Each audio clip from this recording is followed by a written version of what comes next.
Nesse vídeo iremos falar de uma importante figura para a geografia brasileira. O futuro, ele requer uma arma extremamente poderosa, que é a imaginação. E a gente tem que ter a imaginação, porque ela é a criatividade, na base da criatividade e da inovação. Ela é consequente, não é? De experiências alternativas que permitem você ter uma imaginação. Essa é Berta Koifman Becker, nascida em 7 de novembro de 1930 e falecida em 13 de julho de 2013. Berta se formou na chamada Universidade do Brasil, atual Universidade Federal do Rio de Janeiro. Bom, eu me formei em 1952. Tá bom. Né, quando o CNPq estava nascendo.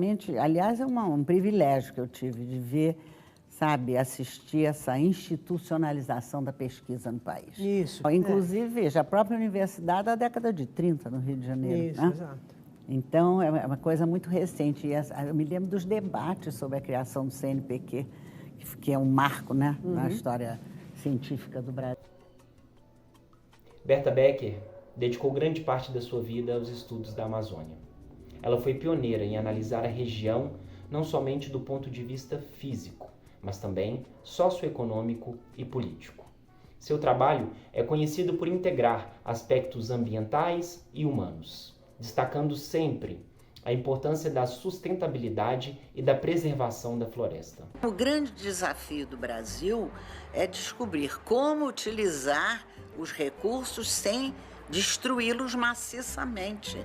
O limite até o qual você pode se desfazer da floresta em favor de uma coisa que seja mais benéfica para a população. Porque no momento destrói-se muito mais e não cria nada benéfico para ninguém. Então teria que pensar nas coisas que você pode aproveitar dentro da Amazônia. Eu tenho, sim, uma proposta de fazer aproveitamentos diferenciados de acordo com as grandes faixas de vegetação e as formas pelas quais elas foram apropriadas. Reflorestar, agregar valor ao agronegócio, fazendo agroindústria efetivamente. Reduzir, fazer uma pecuária intensiva em vez de uma pecuária extensiva. E prever a localização para o desenvolvimento da agricultura familiar, tem que ter. E além disso, eu tenho proposto que essa área tenha implantação de colônias agrícolas, fazendo plantações com acesso ao mercado, localizadas próximas às cidades e próximas às estradas, com frutas e alimentos para abastecer a Amazônia, criar cadeias produtivas. Tem ideias sobre como o transporte na Amazônia não pode ser esse transporte que se faz aí, né? Teria que fazer um multimodal, articulando principalmente a navegação fluvial com aérea, mas também construindo pequenos trechos de rodovia, de ferrovia em pequenos trechos. O que a gente tem que fazer é descobrir práticas do século XXI, porque se usam práticas do século XIX, para queimar madeira, para fazer carvão vegetal, por exemplo, é do século XIX. Tem uma grande faixa também de mata aberta, chama-se mata ombrófila aberta e mata de transição, destruída em 50%. O que podemos fazer nessa área de mata aberta, né, que já foi destruída em 50%? Eu tenho proposto que ali se desenvolva uma exploração madeireira moderna, avançada do século XXI. A Amazônia não tem indústria da madeira, a não ser umas indústrias de móveis muito fracas, uma bobagem. Uma indústria de madeira da pesada ela devia ter. Uma região dessa de floresta não tem indústria madeireira. Hoje em dia estão fazendo etanol de segunda geração através da madeira. Nós não podemos fazer isso? Então, ali é uma região de madeira para mim, a mata aberta. Reflorestar para explorar madeira, para fazer indústria da madeira, fazer etanol de segunda geração. E, além disso, eu tenho proposto que essa área tenha implantação de de colônias agrícolas completamente de formas diferentes do que o INCRA faz agora. Pelo amor de Deus, vamos explorar os fármacos da Amazônia. Né? Ah, porque os laboratórios não vão deixar. Nós temos o mercado interno, nosso, saúde pública, né? Então tá lá, né? Tinha que aproveitar esses fármacos. Eu sou a favor dos fármacos. E eu tenho proposto sempre uma reconstituição e fortalecimento da rede urbana, porque sem conexões entre cidades não há como promover o desenvolvimento. Entre suas principais obras temos Amazônia, Geopolítica na virada do terceiro milênio, onde ela discute desafios e potencialidades da região, propondo políticas públicas inovadoras para o desenvolvimento sustentável do nosso país. Então, olha o social, né?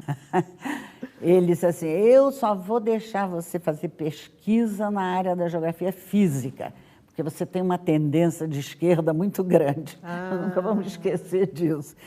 Sim, políticas públicas. Então, eu estudei muito a cidade ligada à questão da mobilidade da população, que foi como estratégia do Estado brasileiro, como geopolítica. Então explica. A ideia era integrar a Amazônia, integração nacional, Isso, projeto exato. de integração nacional, Projeto ampliar da os ditadura mercados, militar. unificar os mercados, a nação, integrar o território. A Amazônia sempre, até hoje, né? É um problema de integração. Então, como você vai integrar? Através de grandes subsídios financeiros, crédito a baixos juros, não é? Além de crédito, isenção fiscal, isso tudo você sabe. Os mecanismos que continuam sendo usados, não é isso? Mas não só.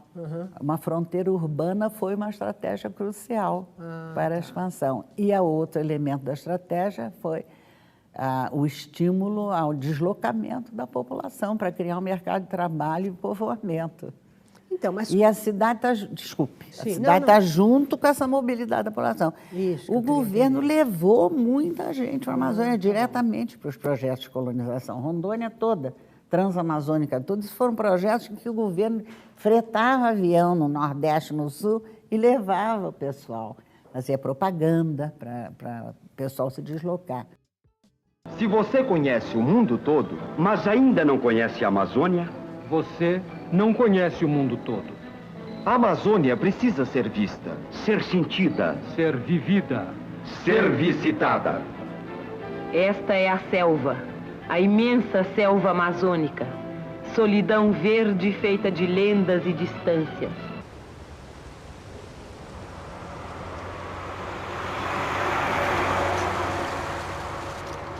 Se você quer um relógio suíço, Um cachimbo inglês, um vinho francês, um gravador japonês, procure em Manaus a Zona Franca de Comércio.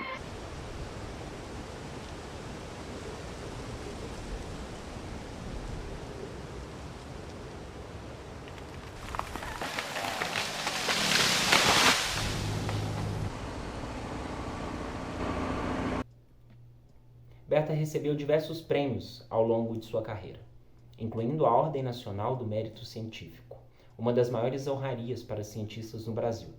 Seu trabalho é conhecido e citado no mundo inteiro, mas o seu legado vai muito além de suas obras ou seus prêmios.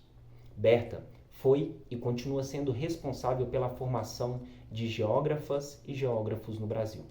No dia 29 de maio, Dia do Geógrafo, te convido a conhecer mais sobre Berta Becker, essa importantíssima figura da geografia brasileira. Geografia. Todo mundo diz que a geografia é a descrição da Terra. Errado, na minha opinião. Eu acho que a geografia é o design da Terra, é o projeto da Terra.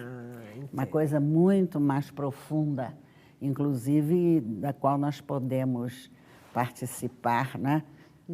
Até na elaboração de um projeto melhor para o planeta, né? E não a mera descrição. Essa questão da geografia como só descritiva serviu a muita gente, né? Que utilizam os elementos da descrição para aí fazer os seus planos, os seus projetos. Então, eu respeito.